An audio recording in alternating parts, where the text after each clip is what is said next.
Dust devils danced across the parched earth, spinning their lonely ballet through sagebrush and scattered juniper. In the distance, the Sangre de Cristo Mountains rose like ancient sentinels, their peaks still crowned with snow, despite the summer's relentless assault. Fort Sumner stood like a scar against the landscape, a sprawling compound of adobe walls and wooden barracks, home to 300 soldiers and the iron will of General Marcus Woodville. The fort was more than a military outpost. It was a declaration, a fist pressed against the throat of a land that refused to be tamed. Inside the general's mansion, the largest structure within the fort's walls, Tessa Woodville stood at her bedroom window, her fingers pressed against the glass as if she could push through it and fly away. 23 years old, educated at the finest schools in Boston and Philadelphia, she possessed the refined beauty expected of a general's daughter. Golden hair swept into an elaborate coiffure, a waist cinched by expensive corsets, skin protected from the sun by parasols and wide-brimmed hats. But beneath the layers of silk and propriety, Tessa's heart beat with a wildness that terrified her father.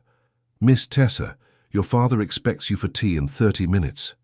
Martha, her long-suffering maid, spoke from the doorway, her voice gentle with understanding. Tessa didn't turn from the window.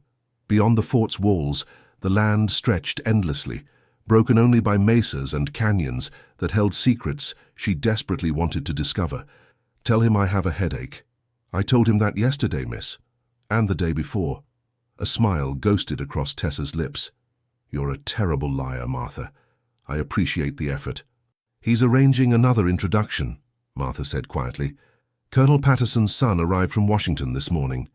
The words fell like stones into still water. Tessa's reflection in the glass showed her own resignation. Another parade of suitable men, each one more insufferable than the last. Officers with carefully trimmed mustaches and empty eyes, merchants' sons who saw her as a trophy, politicians' nephews who calculated every word before speaking. "I won't do it," Tessa whispered. "Not today." Martha's silence was answer enough. An hour later, as her father entertained his guests with brandy and tales of military conquest, Tessa slipped through the servants' entrance, wearing a simple cotton dress and her brother's old riding boots. Her mare, Stella, waited in the small stable reserved for the general's personal horses, a beautiful chestnut with a white star on her forehead and an understanding in her dark eyes that Tessa had never found in any human. The guard at the side gate barely glanced at her. Everyone knew the general's daughter took her afternoon rides. What they didn't know was how far she went, or that she'd discovered a place where the world fell away and left only beauty in its wake. Tessa rode hard, letting the wind tear at her hair until pins scattered across the desert floor. She followed a path only she knew, through a narrow canyon where the walls rose red and gold on either side, then up through a grove of cottonwoods that whispered secrets in a language older than English. The waterfall revealed itself gradually, like a gift unwrapped slowly.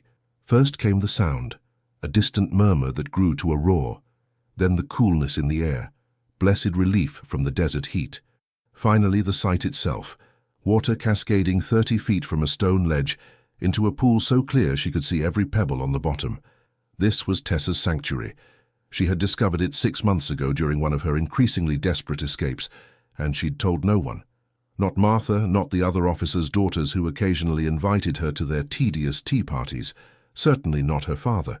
She dismounted, tying Stella to a low branch where the mare could graze on tender grass. The air here tasted different, sweeter, freer.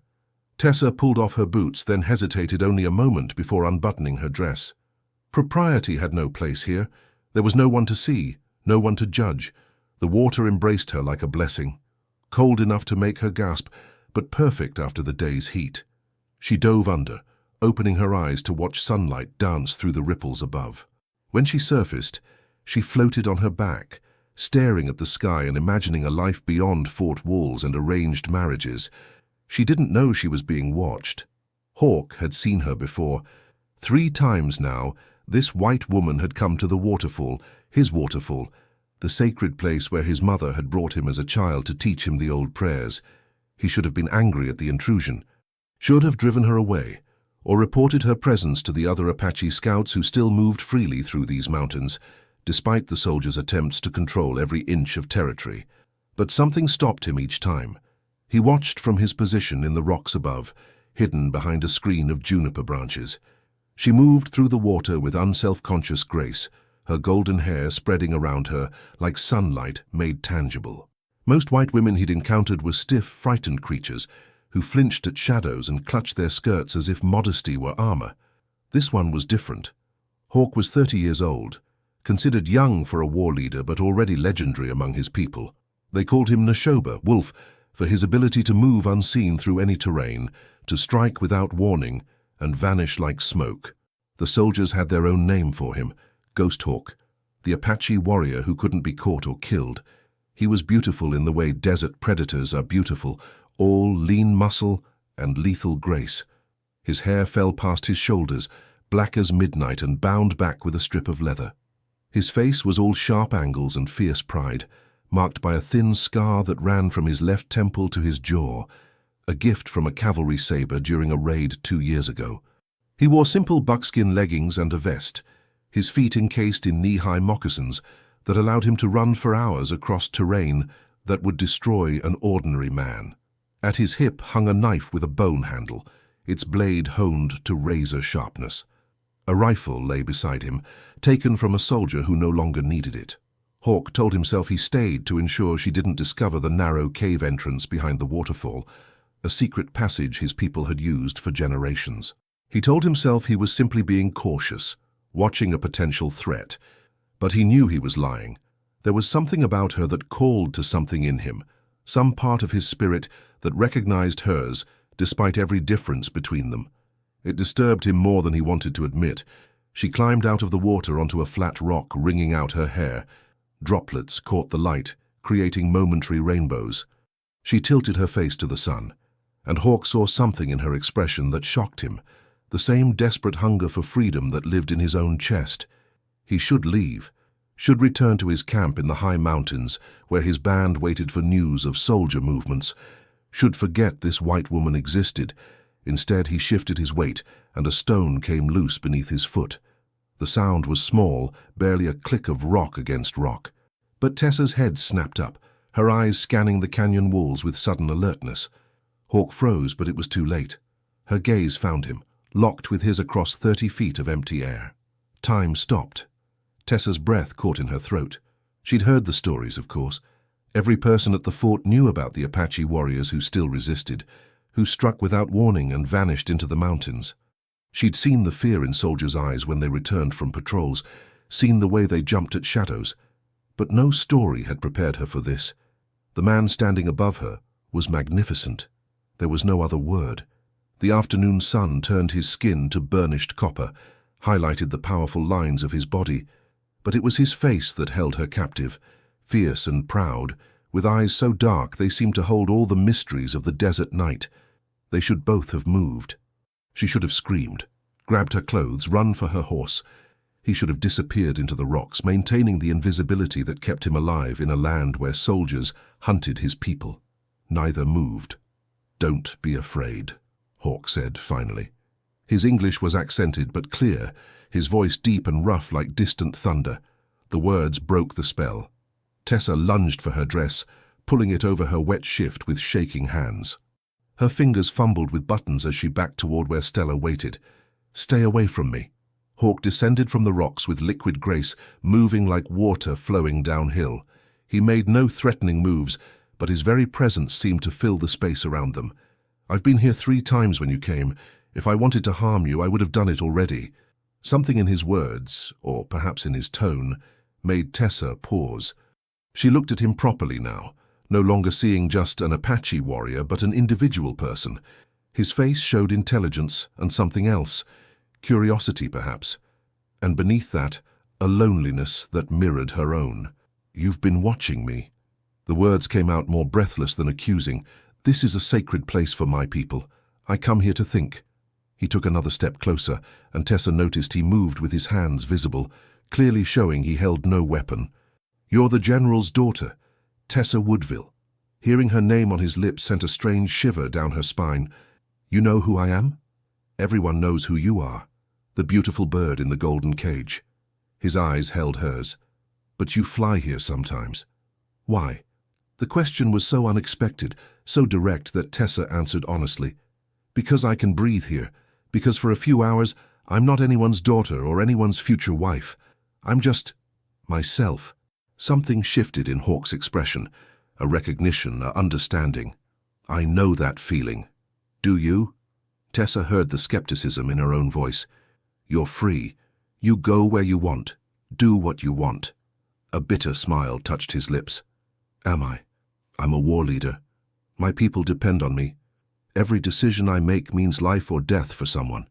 I carry the weight of hundreds of lives, hundreds of expectations. Sometimes I come here because it's the only place where I'm not Neshoba the warrior. I'm just a man. They stood in silence, the waterfall's roar filling the space between them.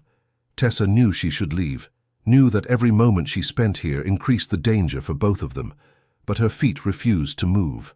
What do I call you? She asked finally. If not Neshoba? Hawk. It's what my mother called me. He studied her face, seeming to memorize it. I should go, you should go. This meeting, it's dangerous for both of us. I know. Neither of them moved. The sun was lower now, painting the canyon walls in shades of amber and rose. Shadows lengthened, turning the world soft and dreamlike. Hawk took one more step forward, close enough now that Tessa could see the silver flecks in his dark eyes, could smell the scent of sage and leather that clung to him. Will you come here again? His voice was barely above a whisper. Tessa knew what the answer should be, knew what any sensible person would say. But she was tired of being sensible, tired of doing what was expected. Yes, she breathed. Hawk's hand lifted, hovering near her face but not quite touching. Don't. It's not safe. Forget you saw me. Will you forget you saw me? Their eyes locked again, and Tessa saw the answer in his face before he spoke it. No. Then he was moving, climbing back into the rocks with the same fluid grace he'd descended. Within seconds, he'd vanished completely, leaving Tessa standing alone by the waterfall with her heart pounding and her whole world tilted off its axis. She rode back to the fort in a daze, barely aware of the path before her. The sun was setting by the time she slipped through the side gate, and she endured Martha's anxious scolding with unusual patience. That night, she lay in her bed staring at the ceiling, seeing nothing but dark eyes and a face that held both fierceness and an unexpected gentleness. She told herself she would forget, would never return to the waterfall, but she knew she was lying. 4 days passed, 4 days during which Tessa attended her father's dinners, smiled at Colonel Patterson's tedious son, and played the role of dutiful daughter with practiced ease. But every moment, every breath, she was counting the hours until she could slip away again. On the 5th day, she made her escape just after noon, claiming she needed to visit the fort's small chapel for private prayer. Martha gave her a knowing look, but said nothing. The ride to the waterfall felt longer this time. Every minute stretched thin with anticipation and fear. What if he wasn't there? What if he was? Tessa's mind spun with possibilities, none of them sensible. The canyon appeared before her, and she urged Stella through the narrow passage. The sound of falling water grew louder, and her heart began to race. She told herself she was being ridiculous, that he probably wouldn't even be there. But he was. Hawk sat on a flat rock near the pool's edge, his rifle across his knees, but his posture relaxed. He looked up as she approached, and something flickered across his face. Relief, pleasure. Whatever it was, it made Tessa's breath catch. You came back, he said simply. Tessa dismounted, her hands shaking slightly as she tied Stella's reins. I told you I would. White people don't usually keep their word. Not to Apache. The bitterness in his voice made her flinch, but she understood it. She'd heard her father and his officers talk about the Indian problem, about breaking treaties and forcing relocations. She'd been taught that it was all for the greater good, for civilization and progress. Standing here looking at Hawk, those justifications rang hollow. I'm not here representing white people, she said quietly. I'm just myself. Hawk studied her for a long moment, then gestured to the rock beside him. An invitation. Tessa's heart hammered as she crossed the space between them and sat down, careful to leave a few feet of distance. They sat in silence at first, watching the waterfall. The late afternoon sun created shifting patterns of light and shadow on the water's surface. A hawk, a real one, circled overhead, its cry echoing off the canyon walls. "Is that your namesake?" Tessa asked, pointing at the bird. Hawk nodded. "My mother said I was born when a red-tailed hawk landed on our wickiup. She said it was a sign that I would fly higher than other men, see farther." His voice softened with memory. "She died when I was 12. I'm sorry." The words felt inadequate, but Tessa didn't know what else to say. "My mother died when I was 10. Fever." They both watched the hawk disappear behind the canyon rim. "What was she like?" Hawk asked. "Your mother?" No one at the fort ever asked about her mother. It was as if she'd been erased, replaced by the general's new focus on military matters. The question opened something in Tessa's chest. "She was kind, gentle. She used to read me poetry and tell me stories about when she was young, before she married my father. She loved horses and could ride better than any man I've ever seen." Tessa smiled at the memory. "She taught me to ride. Said a woman should know how to run if she needed to. A wise woman." "Yes. My father loved her, I think, but after she died he became harder, more rigid. It's like he decided feeling anything was weakness, so he just stopped." Hawk was quiet for a moment. "My father was killed by soldiers when I was 16. Bluecoats came to our camp while the men were hunting. They were looking for a war party that had raided a settlement. We had nothing to do with it, but they didn't care. My father tried to reason with them to show them we were peaceful." His jaw tightened. "They shot him anyway." The raw pain in his voice made Tessa's throat constrict. "Hawk, that was when I became a warrior. When I understood that no amount of peace would save us, that we had to fight or die." He turned to look at her fully. "Your father led that raid." The words fell between them like a stone into still water. Tessa felt the world tilt beneath her. "What?" "General Marcus Woodville. He was a captain then, leading a punitive expedition. He gave the order to fire."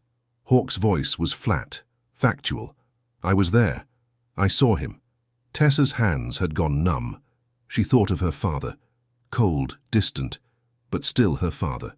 Tried to reconcile that man with one who would order unarmed people killed.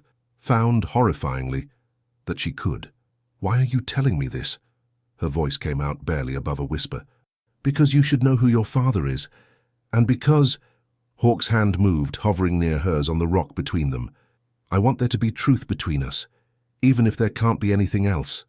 Tessa looked at their hands, so close but not touching, separated by inches and by everything their worlds represented. She knew she should pull away, should stand up and leave and never come back. Instead, she closed the distance, letting her fingers brush against his. The contact was electric. Hawk's hand turned, palm up, and Tessa laid hers in it. His skin was warm and calloused, his grip gentle despite the obvious strength in his fingers. "This is madness," he said softly. "I know. There's no future in it. Only pain." "I know." "Then why?" Tessa turned to meet his eyes. "Because for the first time in my life, I feel truly alive. Because when I'm here with you, I'm not afraid of the future. I'm not trapped. I'm just here. Now. Real." Hawk's thumb traced small circles on the back of her hand. "I told myself I wouldn't come back. That you were the general's daughter, the enemy, forbidden in every way possible." His eyes searched hers. "But I couldn't stay away." The sun was lower now, the shadows longer. Soon Tessa would have to return to the fort, to her life of suffocating propriety and empty conversations. But not yet. For this moment, she was exactly where she wanted to be. "Tell me about your world," she said. "About the mountains and the old ways. Tell me everything." So he did. Hawk spoke of his childhood in the high country, of learning to track and hunt, of the stories the elders told around night fires. He described the changing seasons in the mountains, the way snow fell silent as prayers, the spring when wildflowers carpeted entire meadows in purple and gold. Tessa listened, enchanted. She asked questions, and he answered them with a patience that surprised him. He found himself telling her things he'd never shared with anyone, his doubts about the endless fighting, his fears for his people's future, his desperate wish that there could be peace without surrender.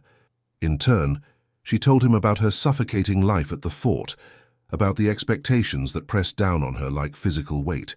She described her love of reading, how she'd smuggled forbidden books, novels and poetry her father considered inappropriate, and read them by candlelight. She confessed her terror of becoming like the other officers' wives, brittle women who gossiped and drank tea and slowly died of boredom. The sun touched the canyon rim, and still they talked. Tessa knew she was late, knew there would be consequences, but she couldn't bring herself to care. Finally, as the light began to fade, Hawk stood. "You need to go, before it's full dark." Tessa rose reluctantly, her hand slipping from his. The loss of contact felt like a physical ache. "When will I see you again?" "You shouldn't." His voice was firm, but his eyes told a different story. "This is already too dangerous." "But will you be here? If I come back?" Hawk looked at her for a long moment, and Tessa saw the war raging behind his eyes. Duty versus desire, caution versus recklessness. "Yes," he said finally. "Heavens help me, yes."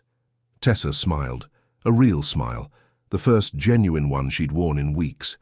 She mounted Stella, looking down at him from the saddle. 3 days. "I'll come back in 3 days." Hawk nodded, already stepping back into the shadows. "Be careful, Tessa Woodville." "You too, Hawk." She rode away without looking back, knowing that if she did, she might not have the strength to leave at all. Behind her, Hawk stood watching until horse and rider disappeared around the canyon bend, feeling something he'd thought long dead stirring in his chest. Hope. Dangerous, foolish, inevitable hope. The fort was in an uproar when Tessa returned. Torches burned in the courtyard, and soldiers moved with purposeful urgency. Her heart sank as she saw her father standing on the mansion's front steps, his face carved from stone. "Where have you been?" General Woodville's voice could have frozen water. Tessa dismounted, forcing her voice to remain steady. "Riding. I lost track of time. For 6 hours. In Apache territory." He descended the steps slowly, each footfall deliberate. "There was an incident today. A supply wagon was attacked 15 miles from here. 3 men dead." The words hit Tessa like a physical blow. She thought of Hawk, of his gentle hands and quiet voice.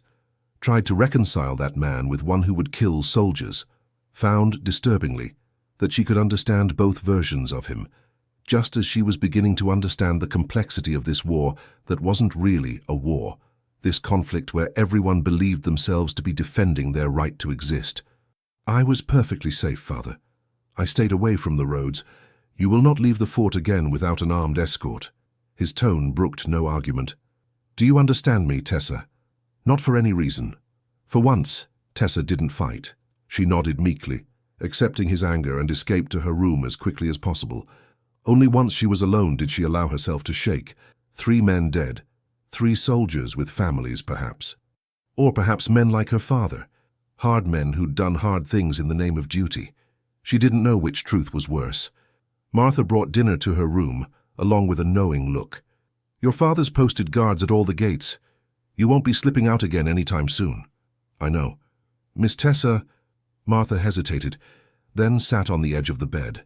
"Whatever you're doing, whatever you've found out there, it needs to stop. I've seen that look before on girls who thought they were in love with the wrong man. It never ends well." Tessa wanted to protest, to say it wasn't like that, but she couldn't form the words, because she was terrified that Martha was right. The next 3 days were torture.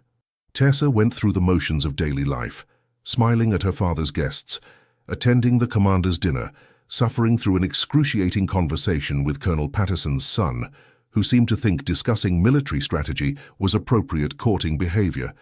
But every moment she thought of the waterfall, of Hawk waiting for her, wondering if she'd broken her promise. The image haunted her, him sitting on that rock, watching the trail, slowly realizing she wasn't coming. On the morning of the 4th day, Tessa made her decision. She would find a way. She had to. Her opportunity came during the afternoon, when her father was called away to deal with a disciplinary matter in the barracks. The guard at the side gate was young, barely 20, with kind eyes and a tendency to blush when she spoke to him. "Private Morrison," Tessa approached with her most winning smile. "I wonder if I might ask a favor." The young soldier straightened. "Of course, Miss Woodville. Anything. I left my mother's locket at the chapel yesterday. It's very precious to me, the only thing I have of hers." Tessa let her voice break slightly. "But Father has forbidden me from leaving the compound without an escort, and I can't ask him. He'd only say it could wait." Private Morrison's face softened with sympathy. "The chapel's just outside the walls, miss. I could fetch it for you." "Oh, would you? That would be so kind." Tessa described a locket she'd hidden in the chapel weeks ago, knowing this moment might come. "It's under the third pew from the front, on the left side." The moment Private Morrison was out of sight, Tessa moved. She'd already saddled Stella during the morning, claiming she wanted to brush the mare. Now she led the horse through the gate, her heart pounding. She had perhaps 30 minutes before Morrison discovered the deception. It would have to be enough. Tessa rode harder than she ever had, pushing Stella to her limits. The canyon entrance appeared and she plunged through without slowing. Her lungs burned, her hands ached from gripping the reins, but she didn't stop until the waterfall came into view. Hawk was there. He stood as she approached, his face a mixture of relief and alarm. "Tessa!" She practically fell from the saddle, stumbling as her legs protested the brutal ride. Hawk caught her, his hands steady on her arms. "What happened? Are you hurt?" "No, I'm sorry I'm late. Father posted guards. I had to—" She was breathing too hard to continue, her chest heaving. Hawk guided her to the rock, making her sit. He knelt before her, his hands still on her arms, his eyes searching her face. "You shouldn't have come, not if it meant putting yourself at risk. I promised." Tessa's breathing was beginning to slow. "I couldn't let you think I'd broken my word." Something shifted in Hawk's expression, a softening, a warmth that transformed his face completely. "You took this risk just to keep a promise to me?" "Yes." His hands slid down her arms to take her hands, his grip gentle but firm. "Tessa, this has to stop. We both know it. Every time we meet, we're risking both our lives. Your father would have me shot on sight. My people would call me a traitor. And for what? A few stolen moments by a waterfall?" "Don't say that." Tessa's voice was fierce. "These aren't just moments, Hawk. This is the only time I feel real. The only time I'm not playing a part or wearing a mask. And what happens when we're caught? Because we will be, eventually. Then we'll deal with it when it comes." Hawk shook his head, but he didn't release her hands. "You don't understand what they'd do to you. The shame, the scandal. Your father would lock you away, marry you off to the first man who'd take you. And me," his jaw tightened, "they'd make an example of me. Public execution, probably. A warning to other Apache who might think about trusting white people." The images his words conjured made Tessa's stomach clench, but she didn't pull away. "Then tell me to stop coming. Say you don't want to see me again. Make me believe it." "I can't." The words seemed torn from him. "I've tried. For days I've told myself to stay away, to forget you exist. But I can't." They sat in silence, the waterfall roaring behind them, both knowing they were balanced on the edge of something that would change their lives forever. "Tell me about the attack," Tessa said finally. "The supply wagon. Were you there?" Hawk's eyes hardened slightly. "No. That was Grey Wolf's band from the north. They're younger, angrier. They don't believe in restraint anymore." "Did you—" Tessa had to force the words out. "Have you killed soldiers?" "Yes." He didn't flinch from the admission. "In battle, when they've come into our territory or attacked our camps. Never any who weren't armed and looking for a fight. My father has killed your people. Unarmed people." "Yes." The single word hung between them, heavy with all the history and bloodshed that should have made this moment impossible. But somehow, sitting here with their hands intertwined, Tessa found she could hold both truths at once. Could see Hawk as a warrior and as a man who'd shown her only gentleness. Could see her father as both parent and perpetrator of violence. "There has to be a way," she whispered, "a path that doesn't end in blood. If there is, I haven't found it."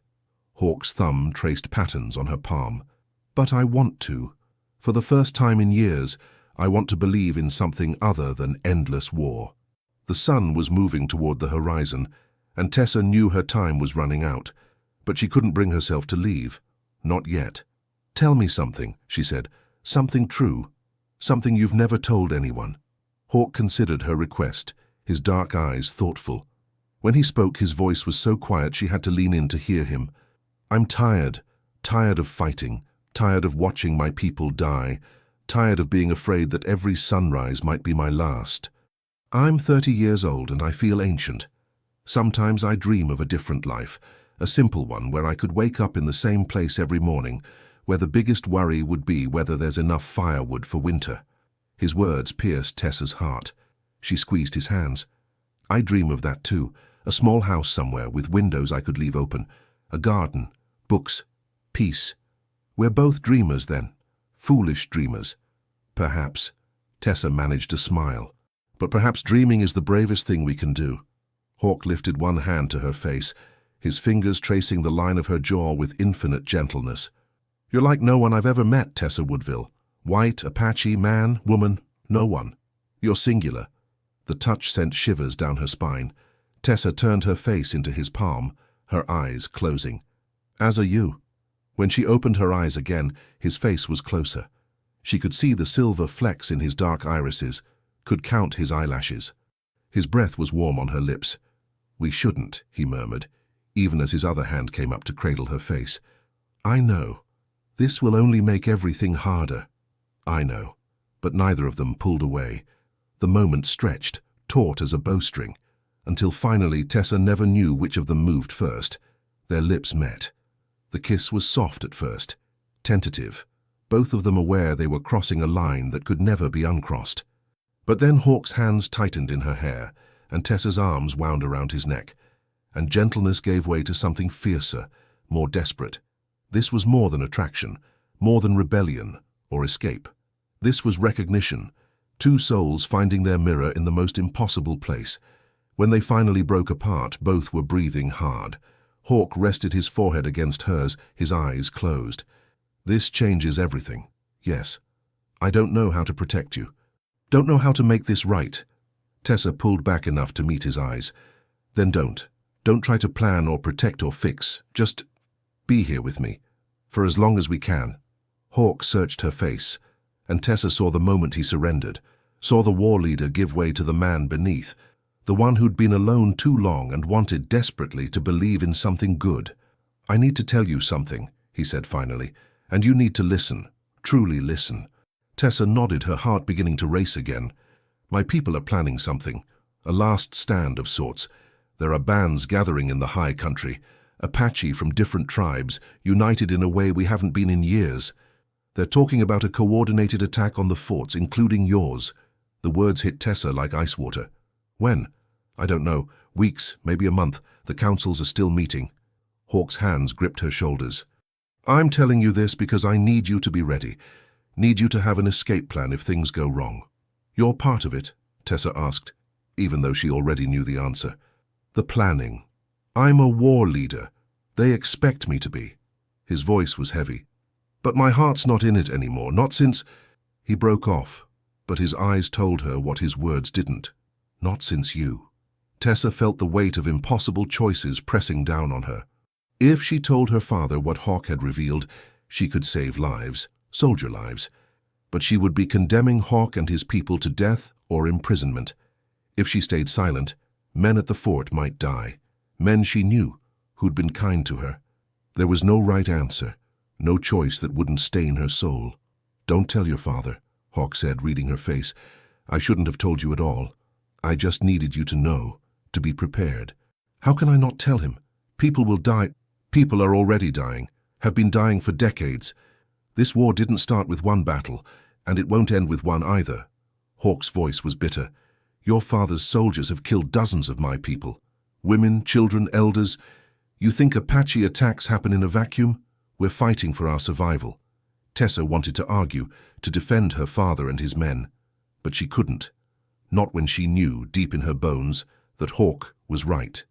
This conflict had no heroes and villains, only people trying desperately to survive. I won't tell him, she said finally, but you have to promise me something. Anything. When it happens, stay away from my father. Don't lead the attack on Fort Sumner. She gripped his arms.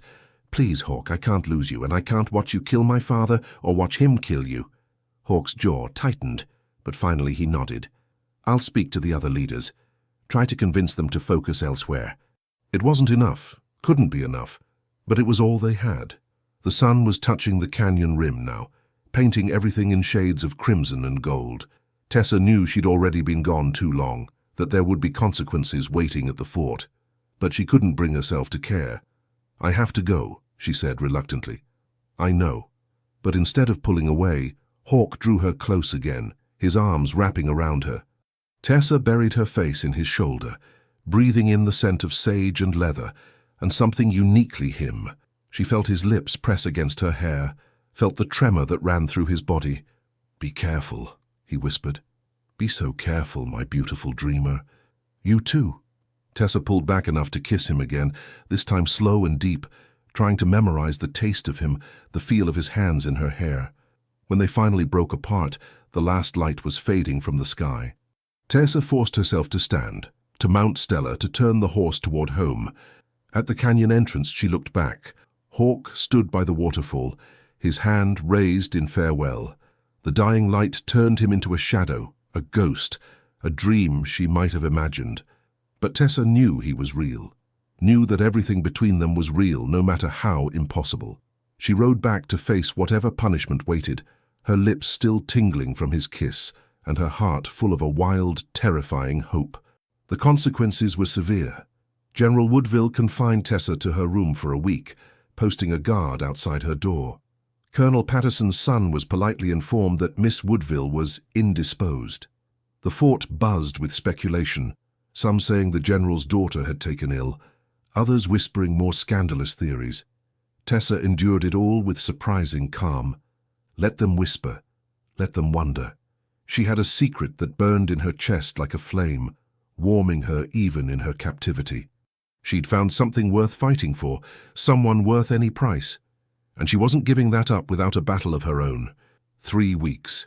For 3 weeks, Tessa remained trapped within the fort's walls, watching from her window as the world continued without her. Spring was giving way to early summer, and the desert bloomed in defiance of its own harshness, wildflowers painting the landscape in unexpected bursts of color. She wondered if Hawk still went to the waterfall, if he waited for her, or if he'd given up hope of seeing her again. The not knowing was its own kind of torture, worse in some ways than her father's stern lectures or the pitying looks from the other officers' wives. Martha became her only source of news from beyond the mansion walls. The maid brought more than meals to Tessa's room. She brought gossip, carefully edited to hide nothing.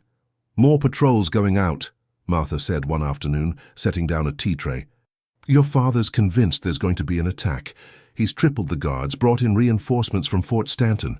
Tessa's hands stilled on the book she'd been pretending to read. "What kind of attack?" "Coordinated, they're saying. Multiple Apache bands working together." Martha's voice dropped to a whisper. "There's talk of a traitor, someone feeding information to the savages." The word made Tessa flinch. Savages. As if Hawk and his people were something less than human. As if centuries of occupation gave the soldiers the right to call the original inhabitants of this land monsters. "Don't call them that," Tessa said quietly. Martha's eyebrows rose. "Miss Tessa, they're people, Martha. People defending their homes." Tessa met her maid's eyes. "Have you ever wondered if we're the invaders? If maybe we're the ones in the wrong?"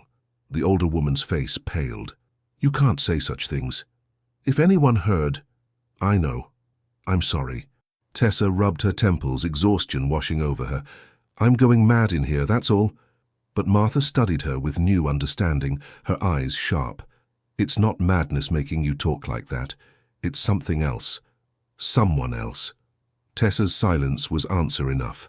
"Oh, child." Martha sank onto the edge of the bed. "What have you done?" The whole story came pouring out. The waterfall, the meetings, Hawk himself. Tessa described him not as the fearsome warrior of Fort legend, but as the man who'd shared his dreams with her, who'd kissed her with a gentleness that contradicted everything she'd been taught about Apache savagery. Martha listened without interruption, her face growing more grave with each word. When Tessa finally fell silent, the maid was quiet for a long moment. "You love him," Martha said finally. It wasn't a question. "Yes." The admission felt like both relief and doom. "I know it's impossible. I know there's no future in it. But Martha, when I'm with him, I finally understand what being alive means. Everything else is just existing. And him? Does he feel the same?" Tessa thought of Hawk's face as he'd kissed her goodbye, of the way his voice had broken when he'd called her his beautiful dreamer. "Yes, I think so. Maybe." Martha was quiet again. her weathered hands folded in her lap. "I was in love once, you know. With a man my father said wasn't good enough. A stable hand of all things. My father was a judge, wealthy, respected. He forbade us to see each other. What happened? I married the man my father chose. A lawyer, very suitable. We had 30 years together before he died, and he was a good man. Kind, steady. But I never loved him. Not the way I loved Thomas." Martha's eyes were distant with memory. "Sometimes I wonder what my life would have been like if I'd been brave enough to follow my heart. Are you saying I should—" "I'm saying nothing, child. This choice is yours and yours alone. But I'll tell you this. Love like that doesn't come often. Most people live their whole lives without feeling what you're describing." Martha stood, smoothing her skirts. "Whatever you decide, I won't betray you. But be careful. Your father's men are on high alert. If they catch you sneaking out again." She didn't need to finish. They both knew the consequences would be severe. That evening, Tessa stood at her window watching the sunset paint the sky in shades of orange and purple. Somewhere beyond those walls, Hawk was watching the same sky. She pressed her palm against the glass, imagining she could send her thoughts to him across the distance. "I'm here. I haven't forgotten. I'm trying to find a way back to you." Her opportunity came from an unexpected source. Colonel Patterson's son, whose name Tessa had learned was Nathaniel, proved to be more observant than she'd given him credit for. 2 weeks into her confinement, he requested an audience with General Woodville. "Sir, with respect, keeping Miss Woodville locked away is only feeding the gossip," Nathaniel said, his voice carrying clearly through the General's office door where Tessa happened to be passing. "Let me escort her on a supervised ride. It will quell the rumors and show the fort that everything is normal." Tessa pressed herself against the wall, hardly daring to breathe. "The situation is too dangerous," her father began. "We'll stay close to the fort. Bring a full escort. 4 soldiers, well armed. There's a beautiful view of the mountains just 3 miles north, perfect for a picnic, and clearly visible from the walls." Nathaniel's tone was earnest. "Your daughter needs air, sir. And with all due respect, if you're hoping for a match between us, I need an opportunity to court her properly." The silence stretched. Tessa could imagine her father's face, the calculations running behind his eyes, weighing security against social necessity. "Very well," he said finally, "but 6 soldiers, not 4, and you'll be back before sunset." Tessa's heart soared.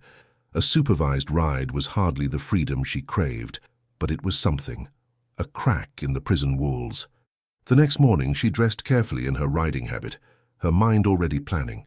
The northern route Nathaniel had mentioned passed within a mile of the canyon entrance. If she could slip away for even 15 minutes. But when she saw the escort assembled in the courtyard, her hope dimmed. 6 soldiers, all hardened veterans who watched the landscape with constant vigilance, and Nathaniel himself, who seemed genuinely pleased to be spending time with her. "Miss Woodville," he greeted her with a bow. "You look lovely today." "Thank you, Mr. Patterson." Tessa forced a smile. She couldn't fault him for kindness. He'd secured her release after all. "It's good to be outdoors again." They rode at an easy pace, the soldiers maintaining a loose perimeter around them. Nathaniel proved to be surprisingly good company. Educated, well-read, with a dry humor that occasionally made her smile despite her distraction. "I've read your father's concerns about you," he said as they climbed a gentle rise. "He worries you're too independent for your own good." Tessa stiffened. "He told you that?" "Not in those words, but I understand his fear. This is dangerous country, Miss Woodville. A woman alone, particularly a beautiful one, is vulnerable. I'm quite capable of taking care of myself." "I don't doubt it," Nathaniel smiled. "But independence and safety aren't always compatible, especially not here." They reached the viewpoint he'd described. A flat mesa with a spectacular view of the Sangre de Cristo range.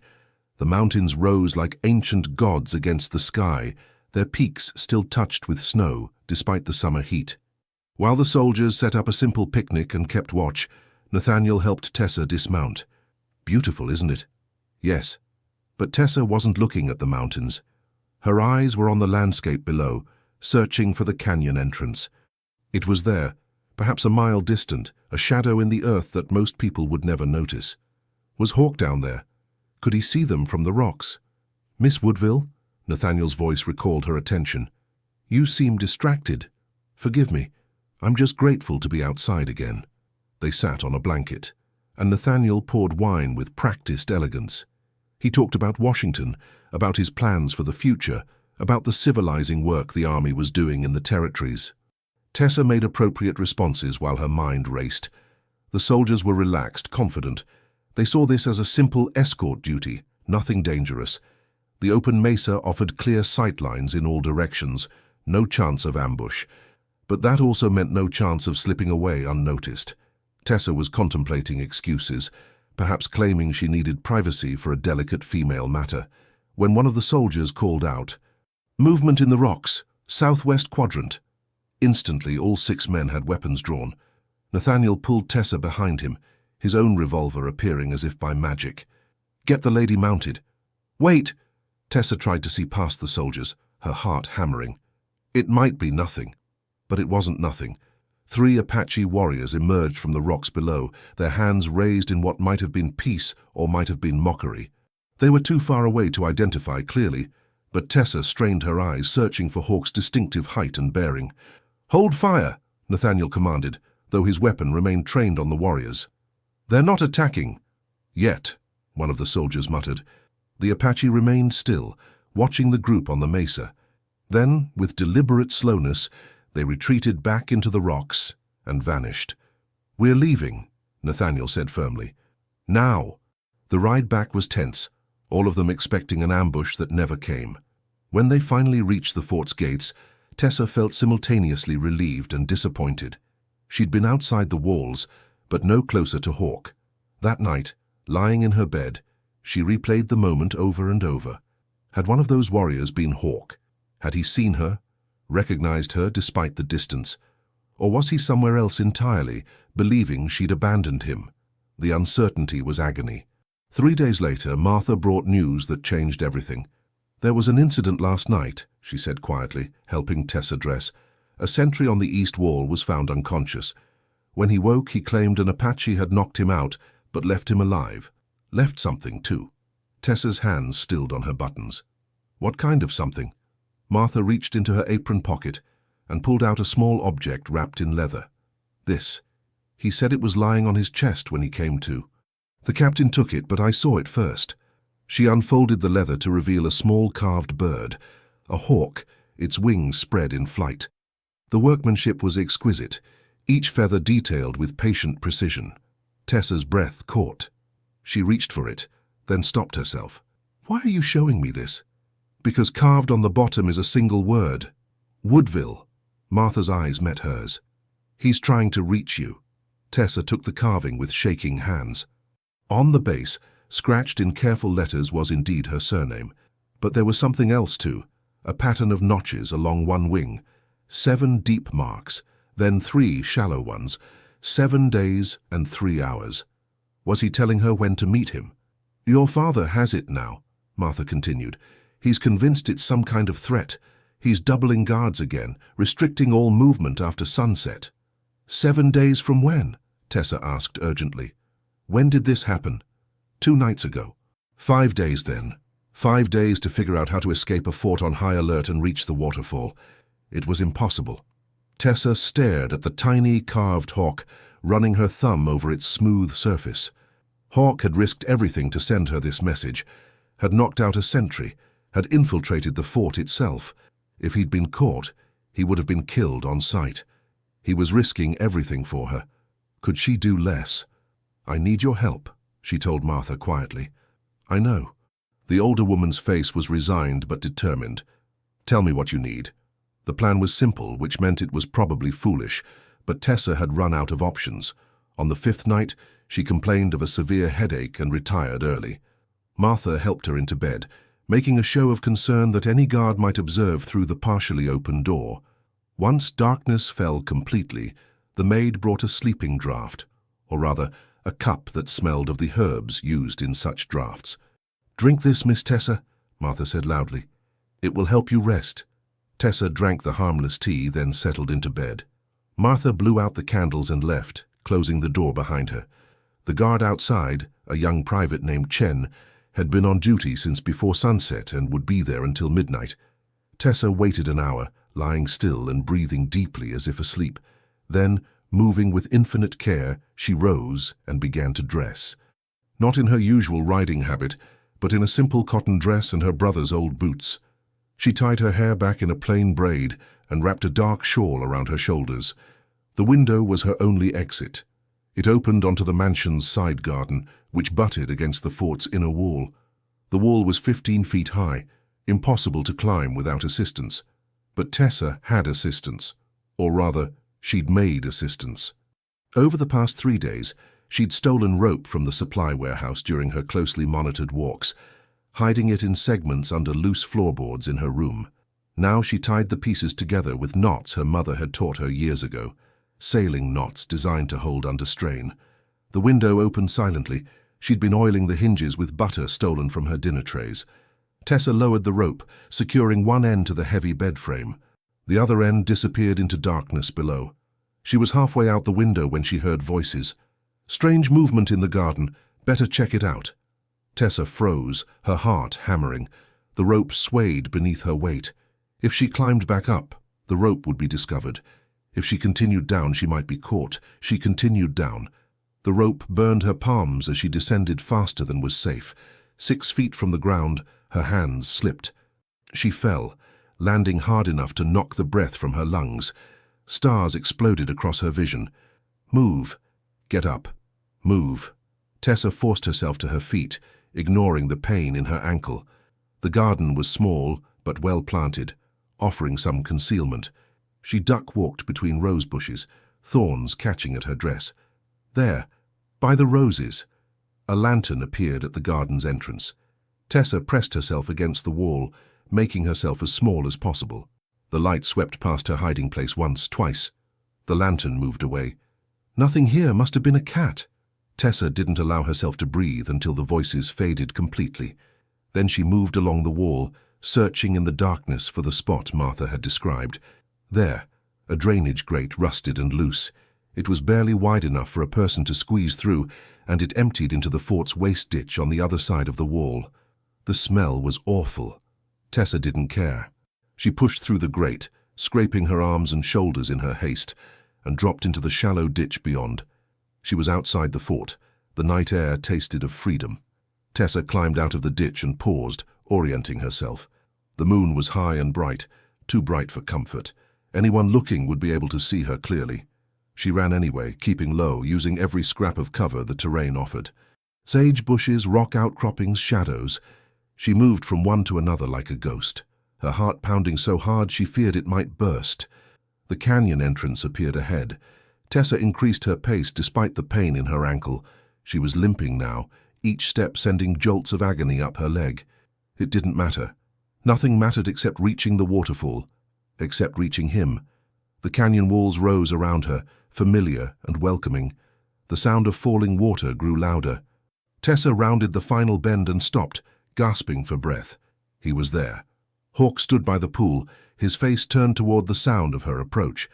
When he saw her, his expression transformed, shock giving way to joy, giving way to concern as he took in her disheveled state.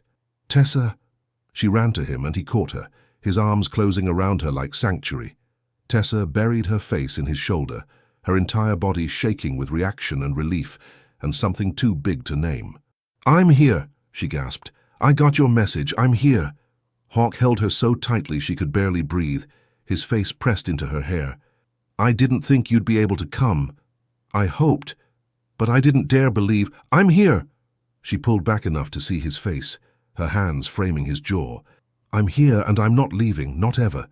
His eyes searched hers, and she saw the moment he understood, saw him realize she wasn't talking about just this night. "Tessa, what are you saying?" "I'm saying I can't go back, won't go back." The words tumbled out in a rush. "I'll run with you, live in the mountains, learn your ways. I'll do whatever it takes. Just please, please don't send me away." "Your father will never understand, will never accept this." Tessa's voice broke. "I know what I'm giving up, Hawk. My family, my home, everything I've ever known. But I also know what I'm choosing. You, us.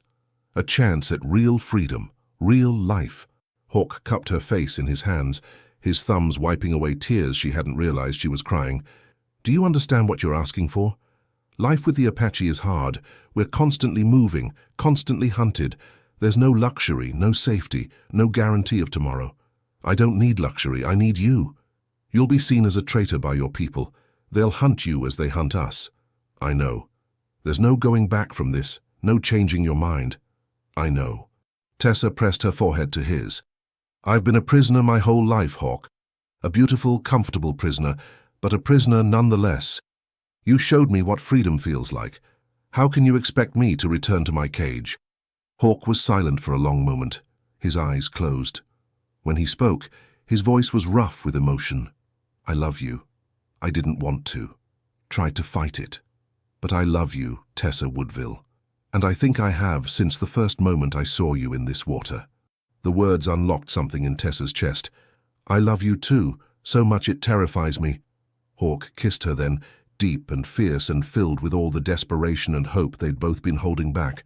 When they finally broke apart, both were trembling. "We have to leave now," Hawk said urgently. "Your father will discover you're gone by morning. They'll search the canyon. They know about this place from old Apache scouts. We need to be far into the mountains before dawn." "I'm ready." "You have nothing. No supplies, no proper clothes." "I have you." Tessa managed a shaky smile. "Everything else we'll figure out." Hawk studied her face, seeming to memorize every feature. Then he nodded, decision made. "All right. We go now and we go fast. Can you ride?" "I twisted my ankle getting over the wall, but I can manage." His jaw tightened. "I'll tend to it when we stop. Come." He led her to where two horses waited in the shadows, his own and a smaller mare he'd clearly brought for her. Tessa mounted awkwardly, her injured ankle protesting. Hawk swung onto his horse with fluid grace. "Stay close," he said. "And if I tell you to run, you run. No questions, no hesitation." "I understand." They rode out of the canyon and into the night, heading north toward the high mountains. Behind them, Fort Sumner slept in ignorance of what it had lost. Ahead lay territory unknown, dangerous and absolutely free. Tessa didn't look back. They rode through the night, climbing steadily into terrain that grew more rugged with each mile. Hawk set a punishing pace, stopping only once to bind Tessa's swollen ankle with strips torn from his own shirt. His hands were gentle but efficient, and when he was done, he pressed a brief kiss to her forehead. "Can you continue?" "Yes." Tessa's entire body ached, but she refused to complain. She'd made her choice and she would see it through. By the time the first grey light touched the eastern sky, they were high in the mountains, surrounded by pines that smelled of resin and wilderness. Hawk finally slowed, guiding them off the trail into a narrow defile hidden by rock and scrub. "We'll rest here a few hours," he said quietly. "It's defensible, and we're high enough that we'll see anyone approaching." Tessa dismounted carefully, her legs trembling with fatigue. Hawk caught her as she stumbled, supporting her weight easily. "Easy, you've done well, better than most soldiers would have." "Where are we going?" "To my band's summer camp. It's another 2 days' ride into the high country." Hawk helped her sit on a fallen log, then began tending to the horses. "But we can't go directly. Your father will send trackers, probably Apache scouts who work for the fort. We need to lay a false trail first." Tessa watched him work, marveling at his economy of movement, the way he seemed to blend with the landscape itself. In the growing light, she could see details she'd missed at the waterfall, the scars on his back visible through his vest, the way his long hair caught the dawn breeze, the lean strength in every muscle. This was real. She'd actually done it. Escaped her father, the fort, everything she'd known. She should be terrified, should be questioning her decision, wondering if she'd made a terrible mistake. Instead, she felt lighter than she had in years. "Are you hungry?" Hawk produced dried meat and what looked like pressed berries from his pack. "It's not much, but it will sustain you." They ate in companionable silence, watching the sunrise paint the mountains in shades of rose and gold. Tessa tried the dried meat cautiously, finding it tough but flavorful. The berry mixture was sweet and surprisingly good. "What are they called?" she asked, holding up a piece of the berry cake. "Pemmican. It's made from buffalo meat, fat, and dried berries. It lasts months without spoiling." Hawk smiled slightly. "You'll be eating a lot of it." "I don't mind." Tessa took another bite to prove it. Hawk, about your people. When we reach them, will they accept me? His smile faded. Honestly, I don't know. Some will be angry that I've brought a white woman into our camp. Others will be curious, willing to wait and see, but Tessa, you need to understand you'll have to prove yourself. You can't be the general's daughter anymore. You'll need to work, to learn our ways, to show that you're committed. I am committed. I know, but it's one thing to say it in the moment, another to live it day after day. Hawk moved to sit beside her. There are women in my band who've lost husbands, sons, daughters to soldiers. They'll look at you and see the enemy. You'll need patience. I'll have it. Tessa took his hand, intertwining their fingers. Teach me. Teach me your language, your customs, everything. I want to understand your world. Hawk lifted their joined hands, pressing a kiss to her knuckles. You're either the bravest woman I've ever met, or the most foolish. Perhaps both. They rested for 3 hours, taking turns sleeping while the other kept watch. When they set out again, the sun was high and merciless. Hawk led them on a zigzag path through the mountains, doubling back and crossing streams to confuse any trackers. Twice they heard voices in the distance, search parties probably. Each time Hawk guided them deeper into the wilderness, taking paths that seemed impossible for horses, but which he navigated with casual expertise. On the second day, they stopped by a small lake so clear Tessa could see fish darting beneath the surface. Hawk filled their water skins while Tessa washed her face and tried to tame her wildly tangled hair. Here, Hawk produced a brush made from some kind of stiff plant fibers. Let me. Tessa sat still while he worked the tangles free with surprising gentleness. His fingers in her hair felt intimate, more so somehow than even their kisses had been. This was domestic, real. I'm going to braid it, Hawk said, Apache style. It will be more practical for riding. His fingers worked with practiced skill, dividing her hair into sections and weaving them together in an intricate pattern. When he was done, Tessa touched the braid wonderingly. It felt secure, pulled back from her face in a way that would indeed be better for hard travel. Thank you. You'll need proper clothes soon. Hawk studied her torn dress with a critical eye. And moccasins. Those boots won't last in the mountains. I don't care what I wear. You will when winter comes. The high country gets cold, snow deeper than a man is tall. But we'll teach you. My aunt is skilled with leather and weaving. She'll help you. Tessa noticed the casual way he said, we'll teach you, including her in the future tense, as if it were already settled. The assumption warmed her. They rode on as the day waned. The landscape grew more dramatic, towering cliffs, deep canyons, forests so thick the sun barely penetrated. Tessa saw deer watching them from the shadows, heard the cry of eagles overhead. As night fell, they made camp in a small cave partway up a cliff face. Hawk built a tiny fire in the back where the smoke would dissipate before escaping, then prepared a simple meal of cornmeal cakes cooked on flat stones. Tomorrow we'll reach my people, he said, handing her a still warm cake. I need to prepare you for what to expect. Tessa set down her food, giving him her full attention. My band is small, perhaps 40 people, including children. We move with the seasons, following game and avoiding soldiers. Life is simple but not easy. Everyone works. Everyone contributes. Hawk paused, choosing his words carefully. The women will teach you their skills. Cooking our way, preparing hides, gathering plants. You'll need to learn quickly. And Tessa, you can't be offended if they test you at first. If they give you the hardest tasks, the most tedious work. It's their way of seeing if you're serious. I understand. There's another thing. Hawk's eyes met hers steadily. I'm not just any warrior. I'm a war leader. People look to me for guidance, for protection. If I bring you into camp as my woman, they'll expect us to be bound properly. By Apache custom. Tessa's heart began to beat faster. You mean married? Similar. We call it a joining ceremony. It's simple. We exchange gifts before the elders, speak our intentions, and then we're considered bound. He took her hand. I'm not asking you to decide now. You should meet my people first, see what you're truly committing to. But I wanted you to know that I'm serious about this, about us. I don't intend to let you go. The fierce possession in his voice made Tessa shiver with something that wasn't fear. I don't intend to be let go. Hawk pulled her close, and they sat by the tiny fire, his arms wrapped around her from behind. Tessa leaned back against his chest, feeling the steady beat of his heart. "Tell me about your aunt," she said quietly, "and the others. Help me know them before I meet them." So he did. Hawk spoke of his Aunt White Moon, who'd helped raise him after his mother died. She was sharp-tongued and fierce, but fair. Of his cousin Runs Far, a young warrior with more enthusiasm than sense. Of Little Fox, a child of 7 who'd lost both parents to a raid, and whom the whole band had adopted. Tessa listened, building a picture in her mind of the community she was joining.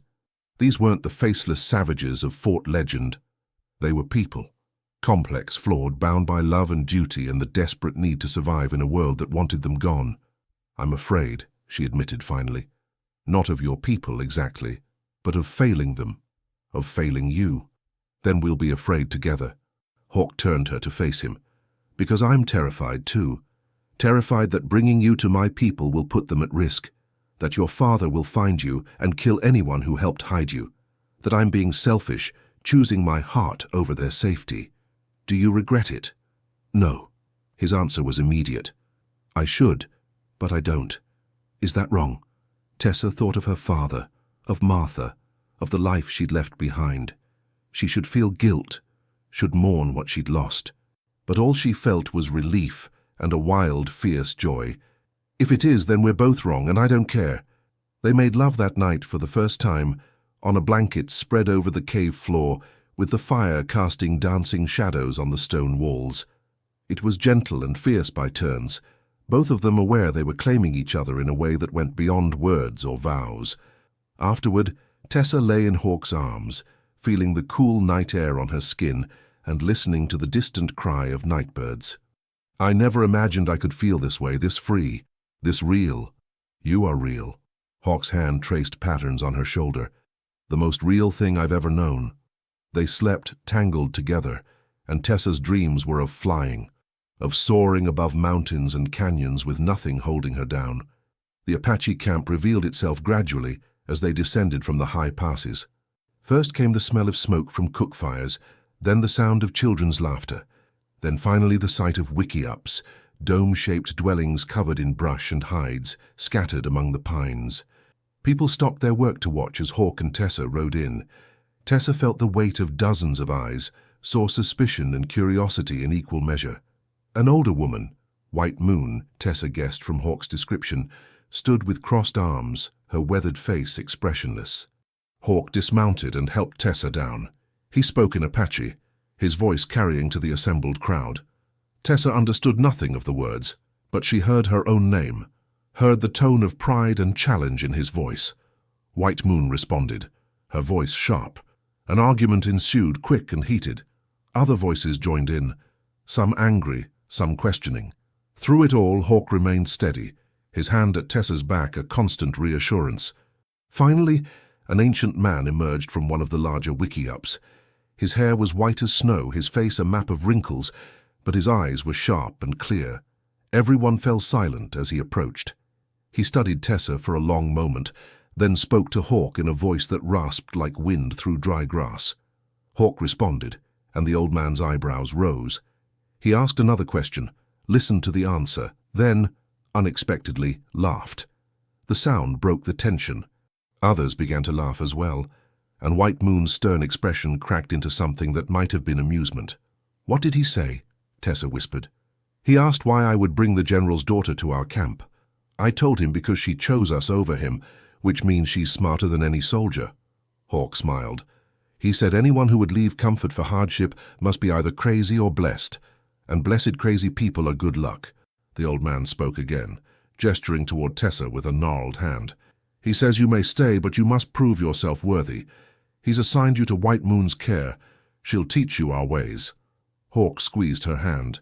"Fair warning, she's not gentle." White Moon approached, looking Tessa up and down with a critical eye. She said something that made Hawk wince. "She says you look soft as an uncooked cake and probably won't last a week. She's looking forward to proving herself right." Tessa straightened her spine and met the older woman's gaze directly. Then, carefully, she bowed her head in the respectful gesture Hawk had taught her. "Thank you for taking me into your home." White Moon's eyes narrowed, but Tessa thought she saw approval there. The woman gestured sharply for Tessa to follow. "Go," Hawk murmured. "Show her what you're made of. I'll see you at sunset."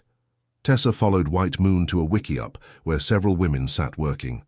They looked up as she approached, their expressions ranging from hostile to curious. White Moon spoke rapidly, and the women laughed, not cruelly, but with the shared amusement of people facing a ridiculous situation. Then the older woman thrust a basket into Tessa's hands and gestured toward the surrounding forest. "I think she wants me to gather something," Tessa said hesitantly. One of the younger women, barely more than a girl, spoke in halting English. "Roots, for cooking, that plant." She pointed to a leafy specimen growing nearby. "White Moon says if you cannot find food, you cannot eat." It was clearly a test. Tessa nodded and headed into the forest, the basket heavy in her hands. She had no idea what she was looking for, but she would figure it out. Failure wasn't an option. The first weeks were brutal. Tessa learned quickly that sympathy and romance had no place in daily survival. The Apache way of life demanded constant work: gathering, preparing food, treating hides, maintaining tools and shelters.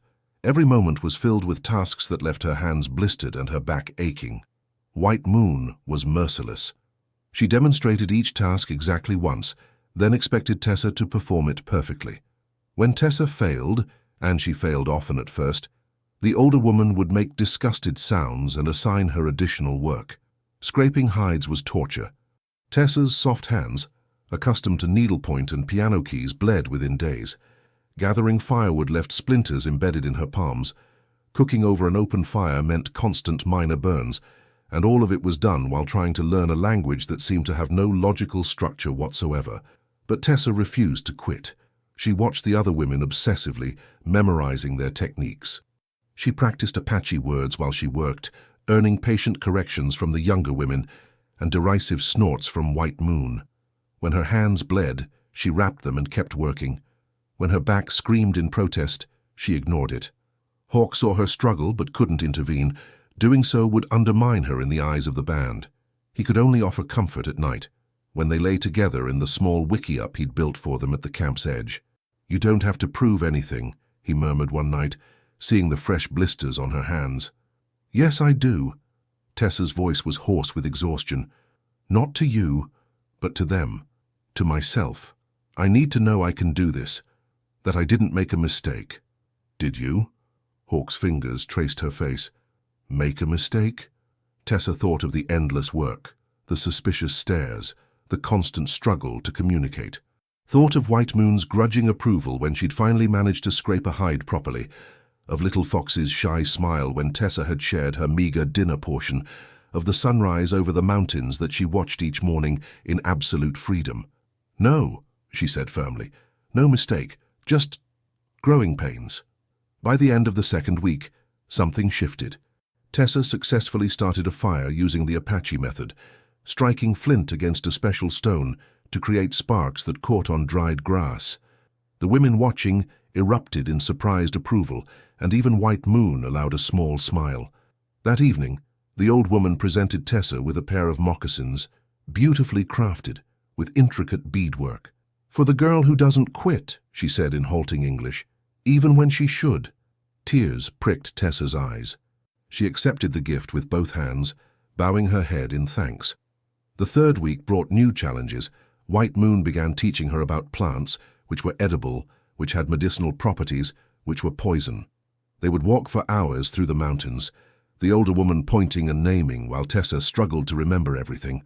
One afternoon, they encountered a rattlesnake on the trail. Tessa froze, terror lancing through her. But White Moon calmly picked up a forked stick, pinned the snake's head, and deftly severed it with her knife. "Good meat," she said, holding up the still twitching body. "You cook tonight." Tessa swallowed her revulsion and nodded. That evening she served snake stew that, to her surprise, wasn't terrible. The other women praised her courage, and Tessa felt a swell of pride that rivaled anything she'd felt earning honors at her fancy Eastern school. But it was the children who finally completed her integration into the band. Little Fox, in particular, attached herself to Tessa. The small girl had lost her parents 6 months earlier in a raid and rarely spoke. But she began following Tessa around the camp, watching with solemn dark eyes as the white woman struggled with her tasks. One evening, Tessa was attempting to braid yucca fibers into rope, a task that required patience and skill she didn't yet possess. Little Fox sat beside her silently for several minutes, then reached out and gently corrected Tessa's hand position. Tessa met the child's eyes, and something passed between them. An understanding, a bond. Two souls who'd lost their worlds and were building new ones. "Thank you," Tessa said softly in Apache. The words were still clumsy on her tongue, but Little Fox smiled. After that, the girl became Tessa's shadow and teacher both. She would demonstrate techniques, fetch water without being asked, and curled up beside Tessa during evening storytelling sessions. When the other children saw Little Fox's acceptance, they followed. Soon Tessa found herself surrounded by curious youngsters, all eager to teach the strange white woman their games and words.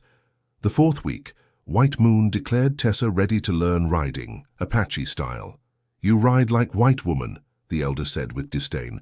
"Slow, weak. Apache women ride like warriors." What followed was the most terrifying and exhilarating experience of Tessa's life. White Moon put her on a spirited mare with no saddle, only a simple blanket and basic bridle. Then she sent Tessa galloping across an open meadow while shouting instructions in rapid Apache. Tessa clung to the horse's back, her thighs burning with the effort of maintaining her seat. She fell twice, earning bruises that would last for days. But the third time, something clicked. She found her balance, learned to move with the horse rather than against it. By sunset, she was galloping alongside the younger women, her hair flying free and a wild joy singing in her blood. That night, the band held a small feast to celebrate the summer's first successful hunt. Hawk had led a party that brought down 2 deer, ensuring the camp would have meat for days. As the fire burned high and drummers began their rhythmic beats, Tessa sat beside Hawk, feeling truly part of the community for the first time. White Moon approached, gesturing for Tessa to stand. The old woman said something formal in Apache, and the entire camp fell silent. "She's asking if you're ready," Hawk translated quietly. "Ready to be bound to me, to take your place as an Apache woman." Tessa looked around at the faces watching her, some curious, some approving, a few still skeptical. She thought of everything she'd endured over the past month, everything she'd learned and lost and gained. "Yes," she said clearly in Apache, "I am ready." The elder nodded in satisfaction. He gestured for both Tessa and Hawk to approach the fire. What followed was simple but profound. The elder spoke in the old language, his words rising and falling like song. White Moon produced a beautiful blanket woven in intricate patterns and draped it over both their shoulders, binding them together. Hawk spoke then, his voice carrying to every person in the circle. Tessa didn't understand all the words, but she heard her name, heard the depth of emotion in his voice. When the elder gestured to her, Tessa spoke from her heart. "I came to this place broken," she said in halting Apache, "a prisoner of my own life. Hawk showed me freedom. You showed me strength. I promise to honor your ways, to protect your people as my own, to stand with you against any who would do you harm." The words weren't perfect. Several people smiled at her pronunciation, but no one laughed. Instead, there was silence. Then, from somewhere in the crowd, a woman began to sing. Others joined in, their voices rising in harmony. The elder lifted a pottery cup and offered it first to Hawk, then to Tessa. They both drank, some kind of herbal tea, bitter but not unpleasant. Then the blanket was removed from their shoulders, and the elder declared them bound. The celebration lasted until dawn. People danced and sang, told stories and shared food. Children ran shrieking with joy between the wickiups. Tessa danced too, clumsily at first, then with growing confidence as the women showed her the steps.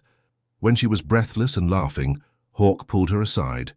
They walked to the edge of the camp where the land fell away to reveal a view of the moonlit mountains, stretching endlessly in all directions. "Are you happy?" he asked quietly. Tessa thought about the question seriously. Her hands were calloused, her skin darkened by the sun. She wore simple buckskin instead of silk. Her days were filled with hard work instead of needlepoint and tea parties. She would never see her father again, never return to the world she'd known. "Yes," she said, and meant it with her whole heart. "I'm free, Hawk. For the first time in my life, I'm truly free." He pulled her close. and they stood watching the stars wheel overhead in their ancient dance. Behind them, the celebration continued, songs rising into the night. Tessa thought fleetingly of her father, wondered if he still searched for her or if he'd given her up for dead. She hoped he believed the latter, hoped he'd found some peace in that story. She'd left him a note, brief and final. "I'm sorry, Father, but I can't be the daughter you want. I have to be myself, even if that means losing you. Try to understand and please don't look for me." She'd signed it with love, because despite everything she did love him, but not enough to sacrifice her soul for his expectations. "What are you thinking?" Hawk asked. "That I'm exactly where I'm supposed to be?" Tessa turned in his arms. "That this is home." "Yes." Hawk's smile was brighter than the moon. "Yes, it is." 2 years later, the autumn sun hung low over the camp, painting everything in shades of amber and gold.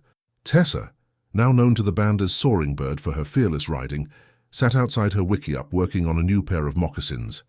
Her hands, once soft and useless, now moved with practiced skill as she pierced the leather and drew sinew through in tiny, even stitches.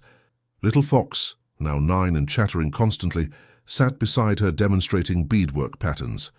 The girl had become like a daughter to Tessa and Hawk, sleeping in their wickiup and calling them mother and father, in the casual way of Apache children who knew family was made through love, not just blood. "The blue one's here," Little Fox instructed in Apache. "Then red, then white. It makes the pattern like water flowing." Tessa nodded, carefully threading the beads. Her Apache was fluent now, though she still sometimes struggled with the most complex grammatical structures. She thought in a mixture of English and Apache these days, dreamed in both languages.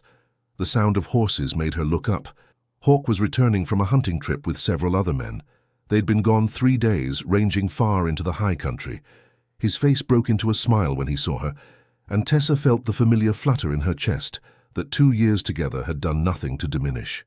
He dismounted and crossed to her, pulling her up into a kiss that made Little Fox giggle and cover her eyes. "I missed you," he murmured against her lips. "I missed you too. Did you have success?" "2 elk and a bighorn sheep. We'll eat well this winter." Hawk noticed the moccasins she was making. "Those are beautiful. For Little Fox?" "For you." Tessa held them up to check the size. "Your old ones are falling apart." "Spoiling me." "Always." White Moon emerged from a nearby wickiup, calling out something that made Hawk laugh. "She says if we're going to make more babies, we should do it in private, where we don't scandalize the children." Tessa blushed but laughed too. She'd been pregnant twice in the past 2 years, the first ending in miscarriage that had devastated them both, the second resulting in a healthy son they'd named Running Wolf, who was currently napping inside their wickiup. Life wasn't easy. The band moved constantly, staying ahead of army patrols and increasingly aggressive settlers. They'd had close calls, scouts spotted, camps hurriedly abandoned. The threat of violence was constant, but so was joy. Tessa had found purpose and community among these people who'd accepted her despite every reason not to. She'd learned to gather medicine plants, to preserve meat for winter, to track game and read weather signs. She could start a fire in minutes, build a wickiup in hours, and ride better than most of the men. She'd also become a bridge between worlds. Her knowledge of English and white customs had proven valuable when the band needed to trade or negotiate. She'd translated at meetings with Indian agents, helped prevent misunderstandings that could have turned violent. But more than that, she'd found love, not just romantic love with Hawk, but the deep, abiding love of family. White Moon was the mother figure she'd lost as a child. Little Fox was the daughter of her heart. Running Wolf was the future made real. That evening, as the band gathered around the central fire for the meal, Tessa held her son in her arms and watched the flames dance. Hawk sat beside her. Little Fox curled between them. Around the circle, faces reflected the firelight, faces she knew now, stories she understood, people she loved. Someone began a song, and voices joined in harmony. Tessa added hers, the Apache words flowing naturally now. She caught White Moon's eye across the fire and saw the old woman nod in approval. Later, lying in their wickiup with Hawk's arms around her and their children sleeping peacefully nearby, Tessa thought about the girl she'd been, trapped in silk and propriety, desperate for something real. If she could send a message back to that girl, what would she say? Courage. Choose courage, even when it terrifies you. Choose truth, even when it costs everything. Choose love, especially when the world tells you it's impossible, because on the other side of that terrifying leap is a life more real and beautiful than any cage, no matter how golden. Hawk stirred beside her, pressing a kiss to her hair. What are you thinking about? How lucky I am. Tessa turned to face him in the darkness. How grateful. I'm the lucky one. You gave up everything. And gained everything that matters. Tessa kissed him softly. Never doubt that, Hawk. Not for a moment. This is exactly where I'm meant to be. Outside, the wind whispered through the pines, carrying with it the scent of coming winter. But inside the wickiup, warmth surrounded them. The warmth of love, of family, of a life chosen freely and lived fully. Tessa closed her eyes and let sleep claim her. Her last conscious thought a simple prayer of gratitude to whatever forces had led her to a forbidden waterfall and a man who'd shown her what freedom meant. In the morning, they would rise with the sun and face whatever challenges the day brought. They would work and laugh and worry and hope. They would be together. And that, Tessa knew with absolute certainty, was more than enough. It was everything. The end. Dear listener, some stories aren't just meant to be heard. They're meant to be felt. Tonight, as the stars settle above your roof like gentle watchers of your journey, may you remember this. It's never too late to choose freedom over fear. Never too late to be seen for who you truly are. Not by what others expected, but by what your soul still dreams to become. Tessa found love not in comfort, but in courage. And you, dear soul, who has lived through losses, through love, through quiet victories no one ever clapped for, you are already the hero of 1,000 unwritten stories. You don't have to run through the desert to be brave. Getting up every morning, offering kindness, loving through pain. That is a kind of strength that deserves reverence. Let your heart rest tonight. You have earned every moment of peace that comes with sleep. There is nothing you must fix right now, no one you must impress. Just you, wrapped in the silence of grace, under the sacred roof of another night survived. From the whispering lands of the West to wherever you are, may you feel safe, may you feel cherished, may you feel ready to dream again, with warmth and endless gratitude. The Wild West Whispers team, thank you for staying with us until the end of this story. If it moved your heart, even for a moment, please know how much that means to us. We invite you to subscribe, like, comment, and share this story with others. By supporting our channel, you help us stay inspired to bring you more heartfelt tales of love, redemption, and unexpected turns. Stories that honor the quiet strength in all of us. From the bottom of our hearts, thank you. At the end of this video, you'll see another suggested story from our channel. Click it and let yourself be surprised by another emotional journey. With all our gratitude, Wild West Whispers team.